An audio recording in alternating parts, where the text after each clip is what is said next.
particularly from an African theology point of view, since the 60s, if you can imagine.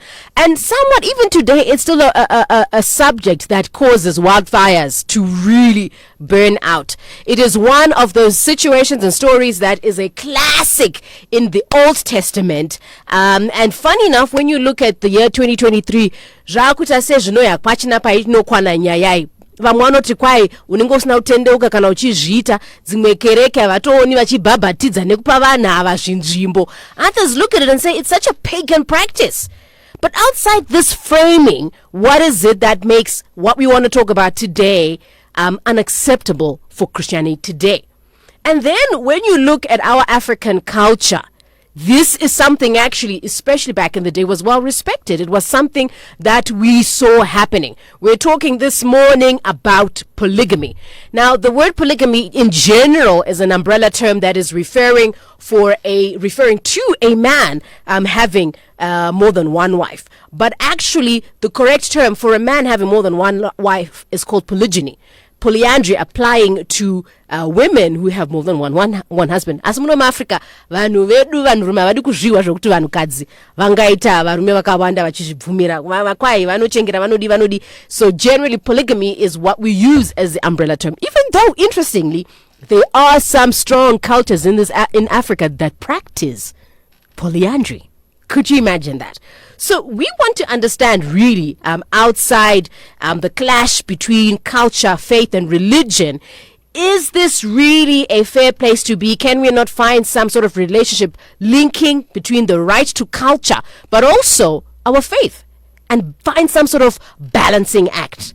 Also, because we saw polygamy being acceptable in the Old Testament, then what happened when we became Christians? And is it enough that just because Christianity came to Africa on a boat, we suddenly forget who we are simply because someone else thought it was not a moral and upright way to do things? But when you reflect and you think about your grandfather and your great-grandfather and how they did things, especially when polygamy was concerned, was it truly a sign of men who seemed uncultured and immoral to you? This is what we want to talk about. Should Christianity accept polygamy? Welcome to Faith Facts. My name is Folake, and as usual, we try to get voices that are understanding from the culture aspect as well as our religion and faith. The truth of the matter is, when we look even at Zimbabwe, majority of the world, over 6 billion people, seem to have some sort of belief in faith or religion. 6 billion. Mukatarira muno muZimbabwe achatotauri mastats. Vazhinji vedu tinoenda kuchurch, and vazhinji vanoenda kuchurch vafuti vanozopota chinoona sekuru zvese zvinongoita. It is what it is. You each to their own. So let me welcome the panelists that are going to help us try and understand this discussion, and feel free to be a part of it on 0719 100 404. Let me start off by welcoming Mfundisi Tinashe Zinyemba. He's an associate pastor. He's also really passionate about being involved in multiple platforms that have to do with ministry. You'll see him flowing with the apostolic. He works also in the prophetic. Nemapostori nemaprofeta ayaya vamwe vari kulisa vamwe vanhu zvinotyisa kuzvoko. Ndakazoona umwe achibvisa vanhu shashiko yemukati pamberi pechechi yose. Tichazodzidzokera nyaya idzi mufundisi, asi kwanhasi hatisi ikoko. We also see you writing books and articles from one of the books you wrote was Open Heaven Dynamics, What to Do Before You Get Married, The Leader's Edge, and A Hustler's Guide to Entrepreneurship. These are some of the writings you will find Mfundisi Tinashe involved in. Mfundisi, good morning and welcome. Good morning, Folake. Good morning to all of the listeners. Thank you so much for having me. Alongside Mufundisi tinawo sekuru mafuta vanova ivo vakagadzwa variko kudarera vadzimu association. He is a tradition and culture expert. Vanovavozve vari kufambira nyaya dzesvikiro for ED. Aiwa ndoti makadie zvinonzi masvikiro enyika for ED, economic development. Tinenge tichingoreva kuti wese anopoterwa anofanira kunge achisapota mutungamiriri wenyika anenge aripo, nokuti ndiwo akagadza kuti enge aripo havasati vamukurura mbatya. Saka pamungovhota paka vese ngavangovhotere vachiti tsepete kune vava vakagadza. Tiri kutaura nezvemutungamiriri wenyika His Excellency Dr. Emerson Mnangagwa tinoda kukuonaiwo sekuru tinoda kukuonaiwo sekuru svikiro dzichigarawo munyaya dzekuti RTGS toita sei kuti idzikame ndo economic development yatoda kuhwa iyoyo dzichitaurwa nesvikiro muchitidudzira kazviri mumweya kuti nyika yedu idzikame. Tikataura naurwa nyika yeduka wapambevhu wasati wavaiko zvinhu zvinopirwa zvinobatsirwa zvinomanamatirwa zvinoita mukubatana kwetiri kuita uchenjeri wemutungamiriri iye ega ari kudzosa nyika inoyi iwanike yakasimba mukaona achiti munhu wose ane chekuita nenyika inoyo yatibatsirana nyika inowakwa nevene vayo kuratidza kuti ane direction ane vision munhu wekutoti tikamuteedzera muchaona muchigara munyika muno muchidya uchi nemukaka. Tinotenda uchine mukaka takazvimirira nekutarira zvakanyanyisa chose munyika muno meZimbabwe. It is 21 minutes after 10. Tiri kufambira nyaya iyo yebarika muchitendero tichida kuziva kuti aiwa ko chitendero chedu chatinonyaya fambidzana nacho muno muZimbabwe chechiKristu kusei tichidzipa nyaya yemaparika asi tichikura tichimboverenga bhaibheri racho tichionazve pachivanhu chedu zvaive zvinhu zvaingogamuchigwa zvakanaka sekumafuta toda kubva tatanga nemi musati maenda economic development yenyika. Nyaya yemaparika iyi yaive murayiro here pachivanhu chedu?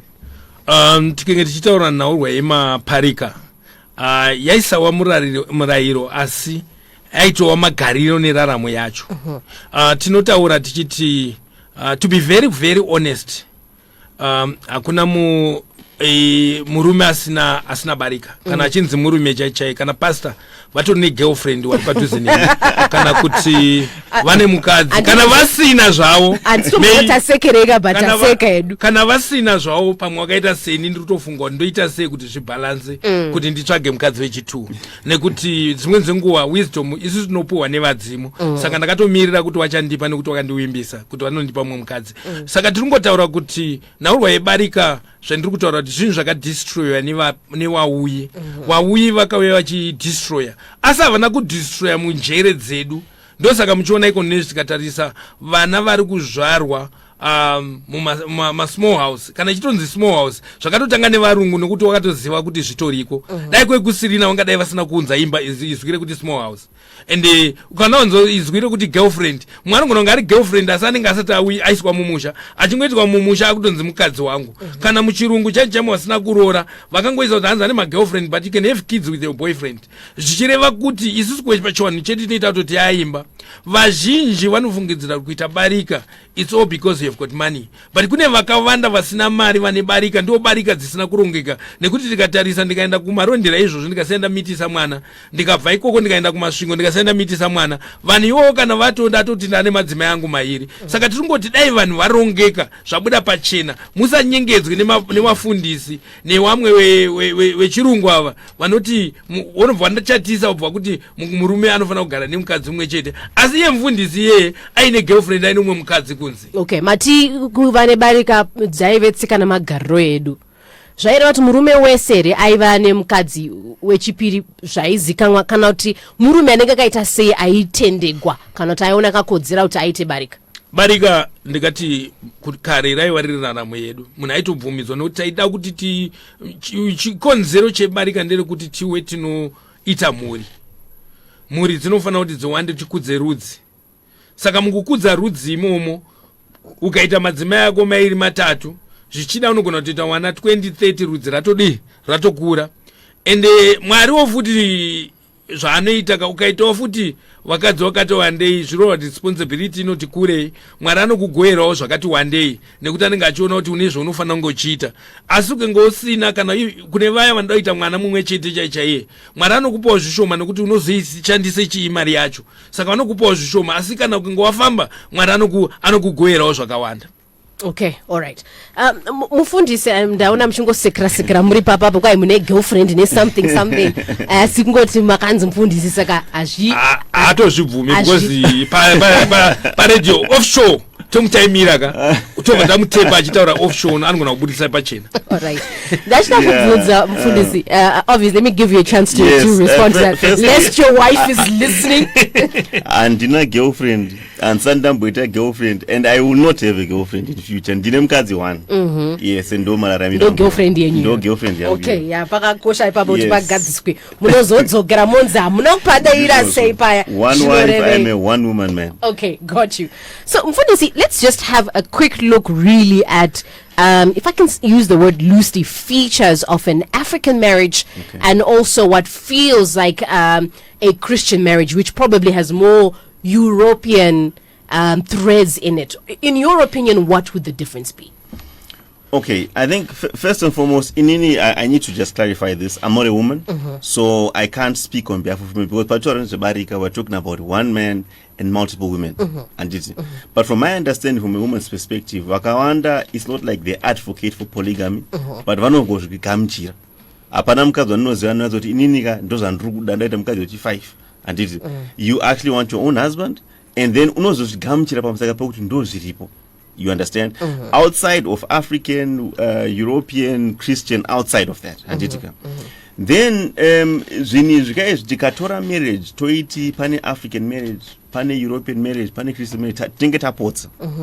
Tinishnozi marriage chakatanga na Mwari, God is the author of marriage.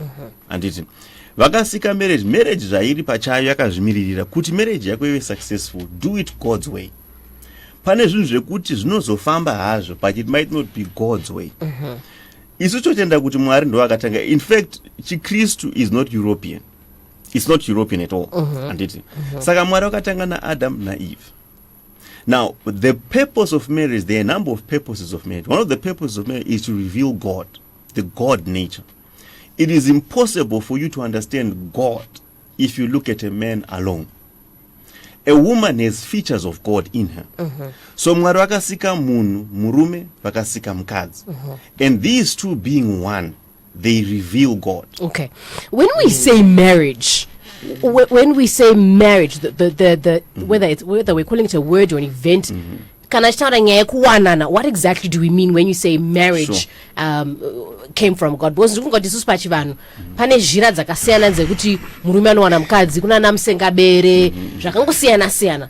But from a Christian point of view, even a Western or European point of view, and we are referenced Europe here is because that's how we got Christianity. No, not really, no. Okay. Christianity, okay, let me just deal with that one. Okay. Christianity, if you look at Acts chapter 8, pane an Ethiopian eunuch, an African man. Sorry, let me correct what I'm saying. Isusu muno Africa, Chikristu chakaya nechikepe. That's what I mean. It came on a boat. The concept of us accepting a savior, etc., came through missionaries who were coming from Europe.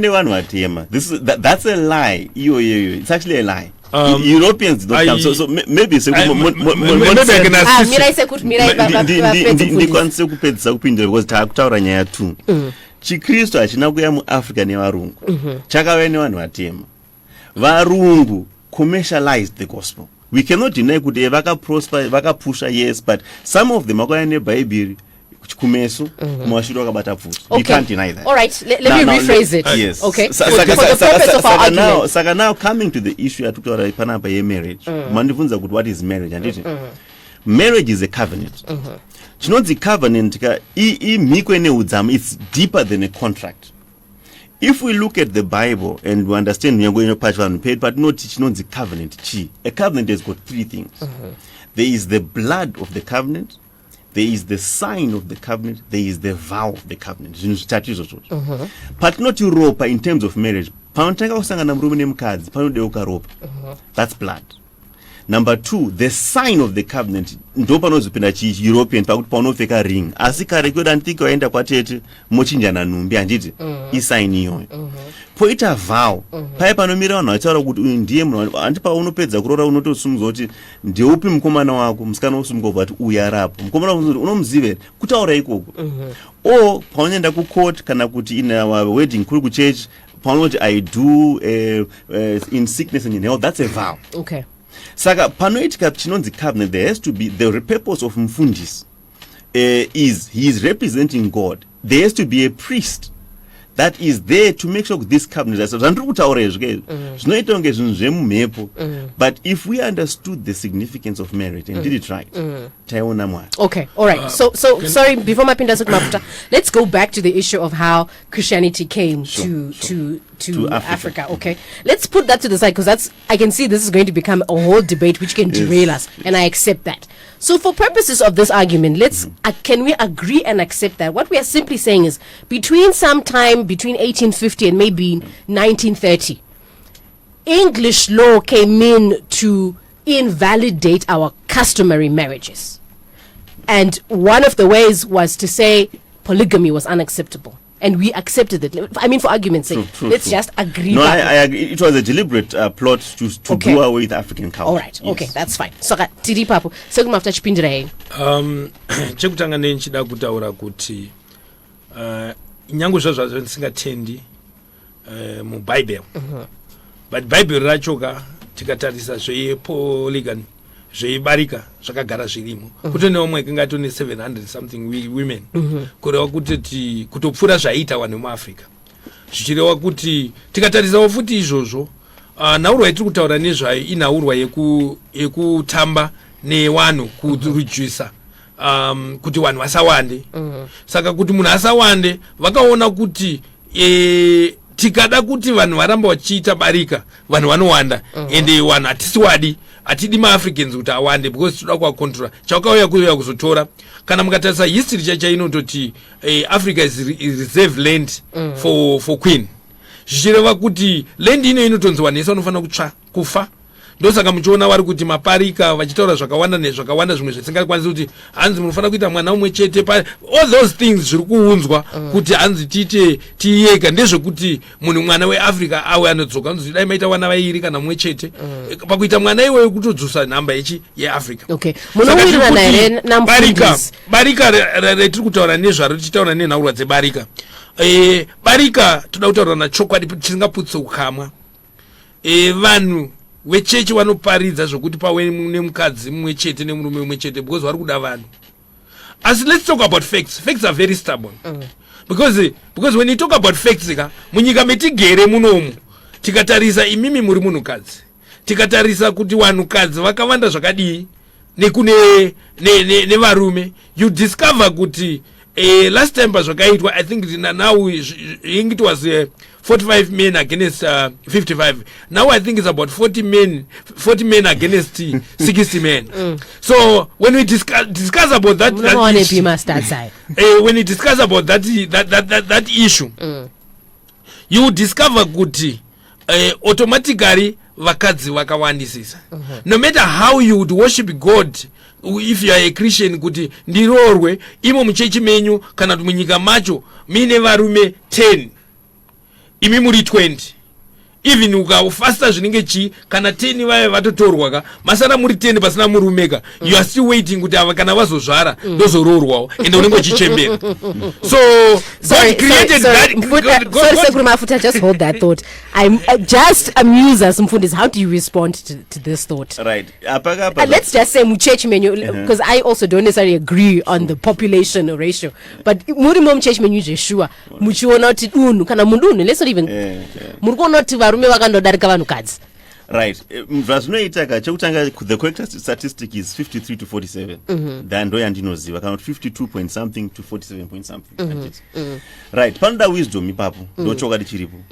Tikatarisa shoko raMwari with regards to pane kwati I was building towards something. If we look at the New Testament iyo nyaya yebarika just because zviri muBible kuti Solomon akane vakadzi 1000 doesn't make it right. In fact ndosaka akadona.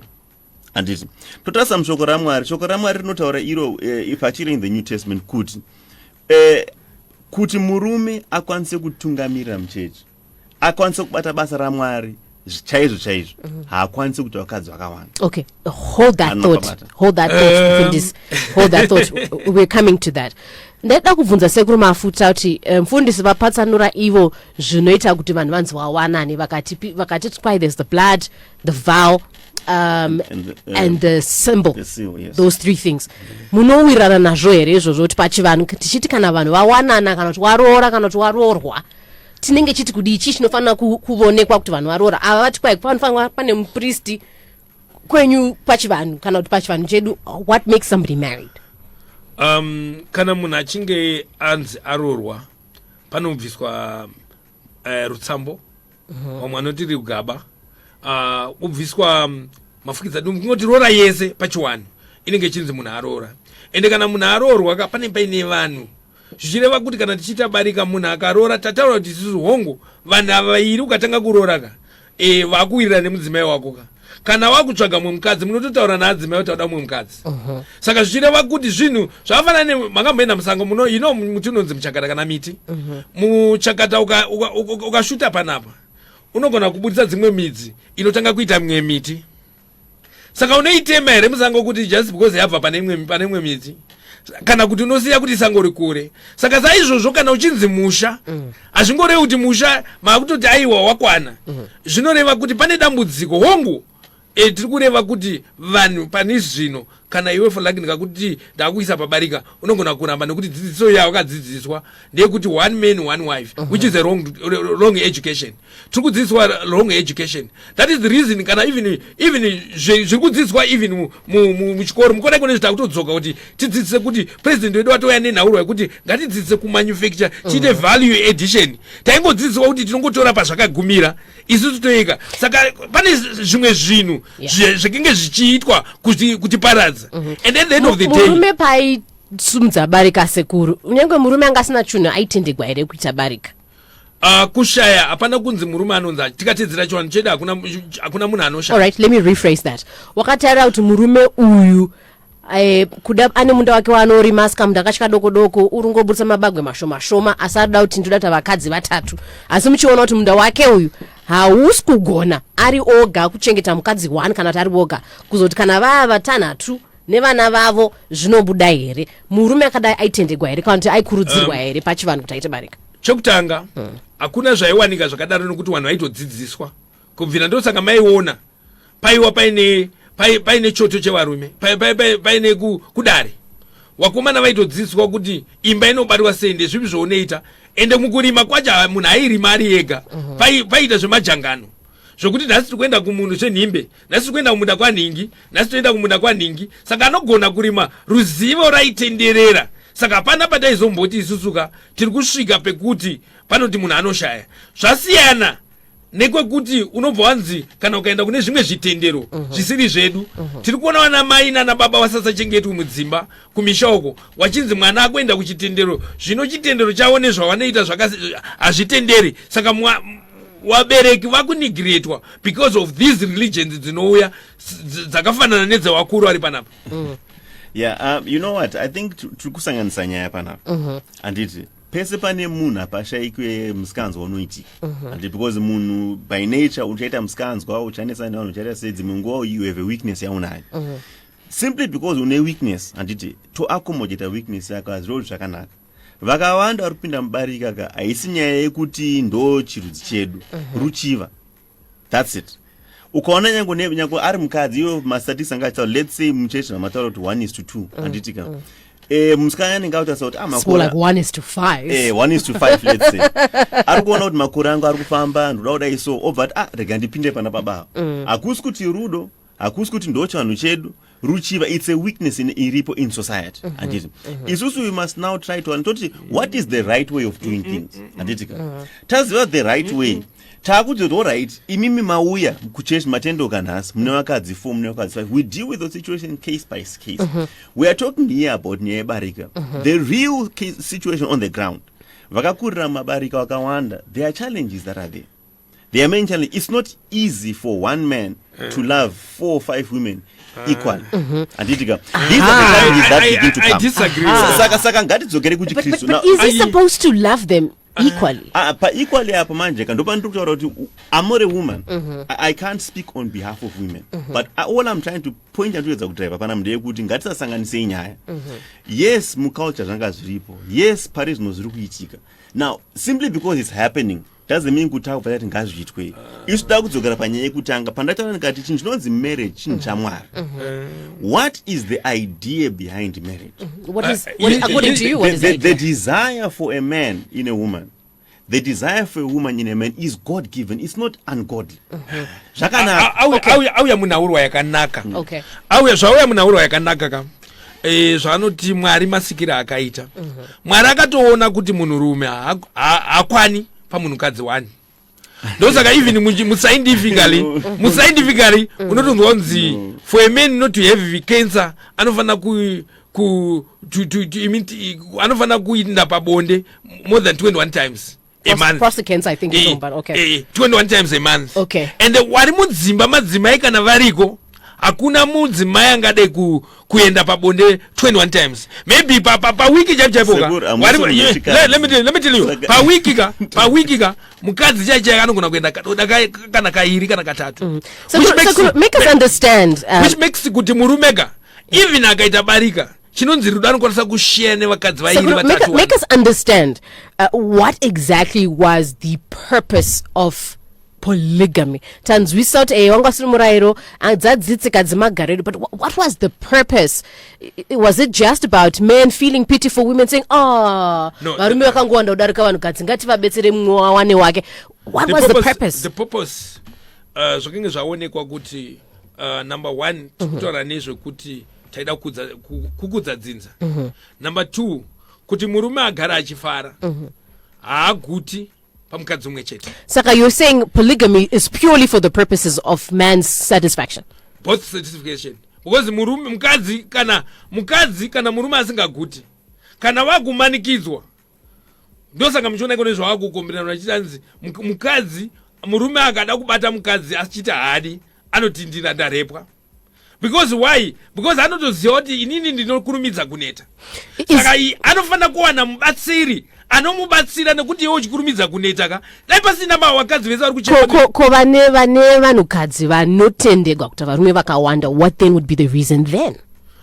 Uko kwakurwara uko ndounonzi kurwara nekutoti vakadzi checho under normal circumstance munhu anenge achinga akudaroka ane kamweya kandoda kutobviswa anofana kutoya kumatare timubvise kamweya Papa Sekuru, I'm forced to have to side with Mfundisi because it then does sound like this is kutsikira vanhukadzi zvashambotagwa na Mfundisi kuti vanhukadzi then are not happy with this arrangement. It's all about men. Okay, just go to what Mfundisi said. Do you know kuti according to the Bible, according to what they say, rumbabvu rwemurume rakabviswa kuti tiumbe mukadzi. According to what the Bible say, automatically we agree kuti mukadzi anofanira kunge achiziva kuti kuna baba. Then we go to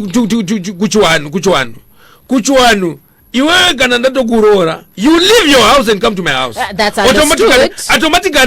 Automatically kutoti iweweka wanawo uchazvara neni avasi wekwako vanonzi ndokwa mafuta. And no matter waita vana vakaita sei, even kwako kana dzinza risina kukura vana vavazvara ndevangu. It's 17 minutes before we get to 11 o'clock. We're talking about Christianity accepting polygamy. We're trying to understand the root of polygamy and what exactly marriage is all about. And you can also be a part of the conversation. I can see you calling and sending in your audio notes. We're going to refer to them just now. We're also going to involve a man who is from a polygamous Christian sect. In a minute, he was on the road, but I'm going to try and bring him in a minute. Fundisi, I also wanted to ask you, we see in the Bible, you started bringing in the subject and I asked you to hold it for a minute. Old Testament, we see a lot of stories that are clear that polygamy was a way of life. We are seeing really that, yes, there was unity between man and a woman within a polygamous situation. It's still a unity between a man and a woman. What then happened in the New Testament? And I hear you trying to come in with the New Testament. What happened between we are looking back and let's understand the original intent of God for marriage. Marriage ainogadzirwa nemunhu, yakagadzirwa naMwari. Saka kana vanhu vakuita zvavari kuita, anditi vanhu vaita zvavanoita. In the Bible will not paint a rosy picture. It won't lie. Anditika kana Abraham akaita zvakaita kana David akaita zvakaita, but then there are men who didn't do anything like that. Your Josephs, as an example, your Moses as an example, one who could vakangorarama zviri straight, which is the original intent of God. Vese vanenge vakaita tu vakadzi uku vanogo. The Bible doesn't hide the consequences anouya because of that. what is the original intent? One man, one woman. In life, panozouya complications anouya, but one man, one woman. Why am I saying this? Tikatasa iye Jesu chiri pachake. Because marriage in itself is supposed to reveal God. Jesu ari pano panyika achifamba haana kurora mukadzi, asi ane mukadzi wake, the church. Saka isusu kana tava kuti Jesu ane kereke yake, are we saying kuti Jesu ane kereke dzakasiyana siyana? Ane mukadzi uyu ane zita iri, ane mukadzi uyu ane zita rakadai, ane zita rakadai. So there is only one wife for Jesus Christ, who is the church. Saka Mwari, the same thing. He made Adam and Eve. Did God explicitly, though, Mfundisi, put an end to polygamy in the New Testament? No, this is what I'm saying, Pakuti. No, because what you do, Anditika, let's understand this. We were talking of polygamy as in one man having multiple wives, Anditika. Then pane murume anenga ane mukadzi one, Anditika. Now, varuma, it's not about looking at that alone. We must look at it holistically. Pane muruma ne mukadzi one, but before arwa mukadzi is items kanzo. Pane mukadzi arpa muruma, but before she got married to him, items kanzo. Those things are also not acceptable. Simply because that is kuona jimwe zvakaitika doesn't make this picture perfect, this one wrong. But when we look at the Old Testament, it was built on the Jewish culture, correct? Yes. And was it not in their Jewish culture to marry more than one wife? It was. Now equals, you know, so in this New Testament church kereke that equals, you know, so and it tinoti murume one pamukadzi one. That's what we say. And even that, was that not also a cultural change more than a command from God? Let's understand where I'm coming from. If we say it's a Christian thing, we are limiting the view. It's a God thing. It's a God thing. I disagree on that. Okay. I disagree on that. Nokuti ndezvawo kana wakuti Mwari kana kwedu tinoti tina musika wani anowanikwa ari Mwari anowanikwa anotendera barika racho nekuti rakagara ririko zvechitendero chewamwe handidi kutaura nezvazvo nekuti pandakamboda kuteedzera ndakatonzwa kutoti kutosvika pakuroorana chaiva chiri chiwi chemu the Garden of Eden here kutororana kwacho hanzi zvaisatenderwa because patonzi akatoreretirwa nenyoka saka that one, that there is a lot of confusion and I don't want to be part of that confusion. Asi ndiri kuti ruzhinji rweZimbabwe musateedzere zvinhu zvewauyi chauya nemunhu munoziva kuti zino irema rinosekerera nevasingadi vanhu vakauya vachitisekerera kunge vanotida vachisandura chitendero chedu nekuti isusu zvinonzi takazotanga kunamataka yeti isusu takagara tichinamata tine manamatiro etinoita kana tiri kutaura nhaurwa yekunamataka vanhu vanofungidzwa kuti kana uchinzi unonamatira wakuru waChristianity kupira chacho kunamata kwedu kwechiwanu zvireva kuti tikanyatsotarisa zvinhu zvetiri kutaura nezvine chekuita netsika dzedu ndo zviri pedyo naMwari. Tikada kukumbira izvozvo kuti mvura inaye mvura inonaya kureva kuti tinonamata tinotaura naMwari tikada kukumbira kuti kwaite chii tikazvikumbirira munozviona zvichibuda nezvetinokumbira. Saka toda kubva tataurira kuti ava vakarashika ngavasafunge kuti kana vakarashika ngavasadzidzise vanhu vari munyika mavo munyika medu meZimbabwe zvisiri zvedu woda kuzviramba wachikanganisa mhuri. Okay, all right, let's just take some thoughts that are coming in from our listeners. We're also live on our Facebook page. I'm going to go there in a minute just in case we may have some thoughts there. Reverend Norman Imbade says culture and traditions are location based. So God is there for everybody. What you choose to believe is personal, yet and all you need is to go back, is back up by doing so. It is what you require that goes on, yet this comes from historic knowledge. Christianity uses the Bible and defend or depend on the choice of the organization you follow. Chivano achina chakanyogwa chongoda unyeperwe ne vanoshikirwa and so on. Even in the Bible, people got more than one wife, of each God loved them all and used them. Chivanu roendrana nekwaunobwa nepakarora. I kind of subscribe to what he's saying a little bit, and which is why I'm asking when we're talking about what used to happen in the Old Testament, which was subject to the Jewish culture. right? Yeah. So some of the things that we've taken on are also subject to other cultures, and we've made them inherently Correct. part of how we understand Christianity, but they're also just cultural influences. This is what I'm saying, but we need to separate things. Tonzisa kuti vanhu tiri vanhu. And as people, we will live in our ways and so forth and so forth. The culture is dynamic, it progresses, it changes and so forth. You know, and for that reason, pane zvinhu zvekuti based on a cultural perspective, tinoti no ndomararamira atinoita. Isusu as Africans, we are colorful, we are loud, we dance in church, tinoita zvatinoita. Hatingati ndozvaita vanhu kudhara. We have our way of doing things now. It's a cultural thing. Okay. So in the same voice, polygamy is a way of doing things. What would we lose if we accepted that actually a man or a woman can love more than one person and do the right thing by them and honor them and love that person? Ipapo ndopane nyaya now, because we are now distorting a particular image. What is the purpose? On the original intent. Ndavazopa example ya Jesus. Marriage is prophetic. It speaks of Christ and the bride, who is the church. Jesus acharora vakadzi vangani. It's one exact. It's one woman, one man. But you know the irony with that imagery. We are thinking kuti isusu tinofunga kuti church is it. No. Patinokuenda kudenga zvinzi I'm sorry, I'll have to mention church names. Kuti veku Roma chiuyai, veku AFM chimbomirai, ve Methodist chimbomirai, muchawaina 9. No. Chikristu throughout. It's not about in heaven. There are no church names. Okay, there is one body of Christ. So I just want to take some more listeners' notes, and then we're going to introduce Bamadzibaba Reggie, where they do subscribe to having polygamous setups. This one is coming from 5893. Good morning.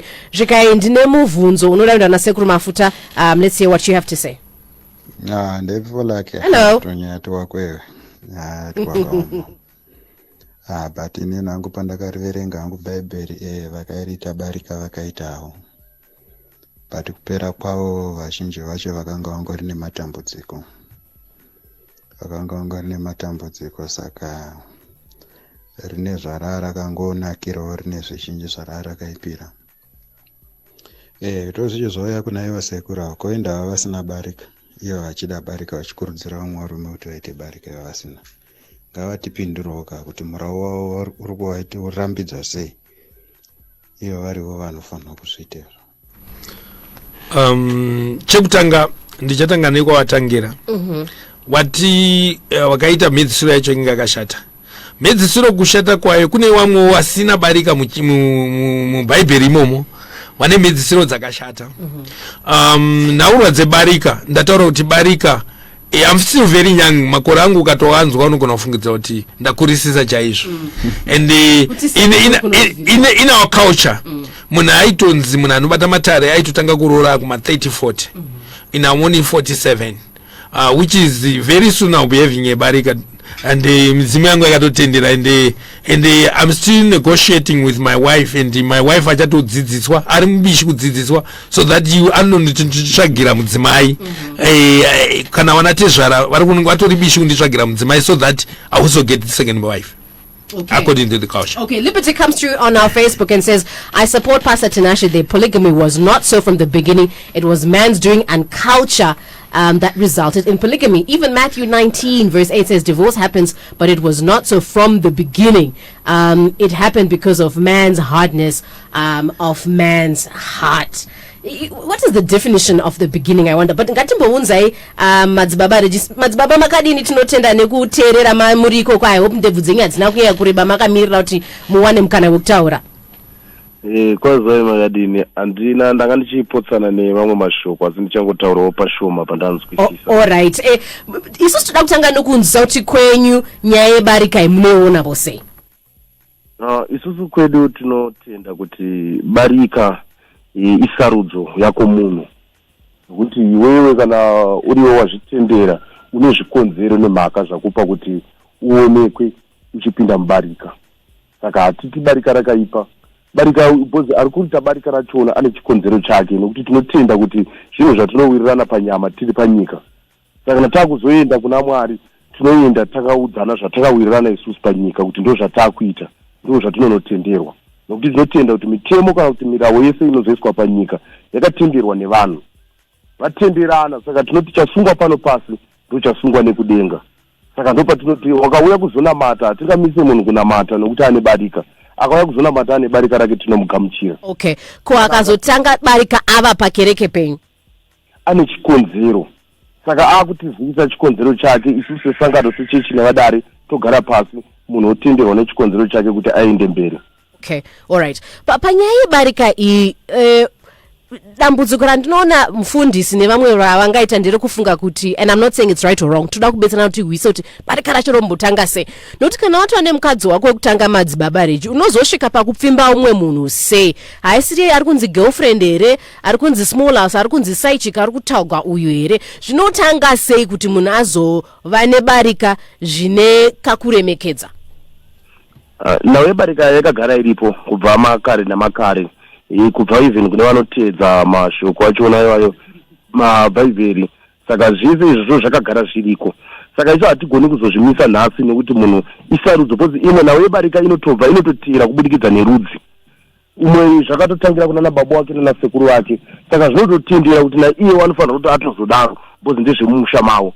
Saka tichiti isusu ukazoona wana umwe mudzimai wawakuda urimo mukati mesangano rechechi, unotaura chikonzero chako, wogara nevadare, wodzidziswa zvazvakanakira uye nezvazvakaipira. Kana wada kuenderera mberi nesarudzo yako, woenderera mberi nesarudzo yako. All right. Mfundisi, is it unimaginable to imagine that a man can genuinely want to love more than one woman and it not being about lust? As a man, Anjitika, as a man, I can speak from a man's perspective. Of course. That's all we want you to speak Of course, from. you say, I can, Anjitika. Of course, you say that. And you actually do your best, Anjitika. But, for example, as a father, I'll tell you that I love my children equally, but differently. Now, on the other end, I'm not living alone. This woman but ivo pachawan we are not kupinda mu. You understand what I'm saying? Saka we need to look at it from that perspective as well, because so long apa matano na mazibaba rage sanjitika and zvakanaka, it would have been good to also maybe have a woman's perspective. We will. Also a perspective. Actually, we have a listener who came in here. Yes. I'll get to the message. Because it's holistic to understand, to have that perspective. Saka, as a man, of course you say I can. Yeah, but what you're saying, Fundis, is like saying we all know that climate change is coming. One of the reasons it's coming is because of technology and the cars that we're driving. Do we then stop driving cars because of climate change? What we will preach, we will continue to preach the truth. Whether you listen or don't, but Isusu will not change our gospel to conform to what society is doing. We will just keep on saying, okay. Okay. We will just tell you this is the way you must live your life. Yeah, but still, we have not heard if it is explicitly said even in the New Testament. But explicitly, what it says explicitly is it talks about leadership. Kana uri dauda mtungamiri dauda serve as a deacon and elder mfundisi, the answer is no. But with regards to the congregation, the Bible doesn't explicitly state that. That you cannot have more than one but wife. Those are the Torah God. Now it's clear. When you look at Jesus' lifestyle, so that's it. Technically, church. let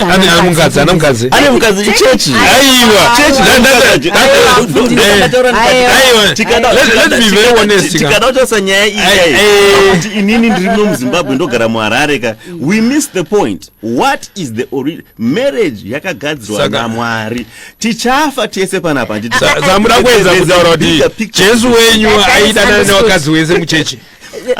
That's what exactly we said, church, because there's a lot of women. You know why I also raised my voice at that one. That one becomes a very difficult argument to argue. It goes back similarly to the conversation we had 2 weeks ago about alcohol in the church. That Jesus himself was the epitome. The first miracle he performed was changing water into alcohol. But we've also said we don't drink. So that argument that you want to raise there one point ndinongopamidzira ingaitawa namadzibaba wachiti zvaiva zvezvedzinza. Even nhasi uno ukaona chaichayo mukadzi zvinzi mudzimai akarorwa achidzika kuzoita svikiro kana mhepo yake ichidzika anonzi mushawi, vanonzi mambuya kumachi vanotonzi imimi munouya kuzoshawira mhuri yemurume. Saka kana uchida kuti basa kana kuti vanhu vashawe stereki waitounganidza madzimai ndokuti mhuri ishawirwe nekuti madzimai anenge akawanda. Up to now zvinasa zvachinja. Panongosvika mudzimai anoyazoshawira zvaashawa zvese zvinonzi zvazvekomafuta. Mfundisi, if a polygamous man comes to your church, will he be baptized? But yes, of Okay, course. No, but he will not be a leader in your He church. will not serve, yes. Same as the wives. Yes. Okay. And I grew up. The wives might serve.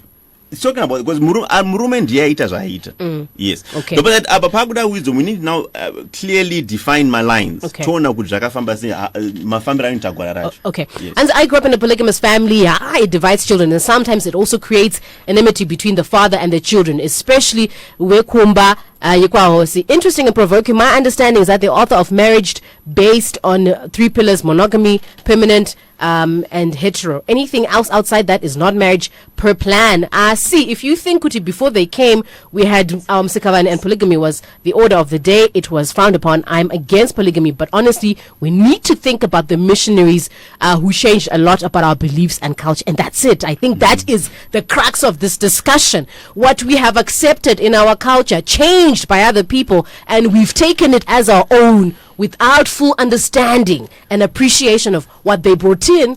But more worryingly, what was our way? It is Faith Facts. We've got to close it for today. It's 11 o'clock. We've got to go to the news. Thank you so much for coming in. I thought I was going to say something.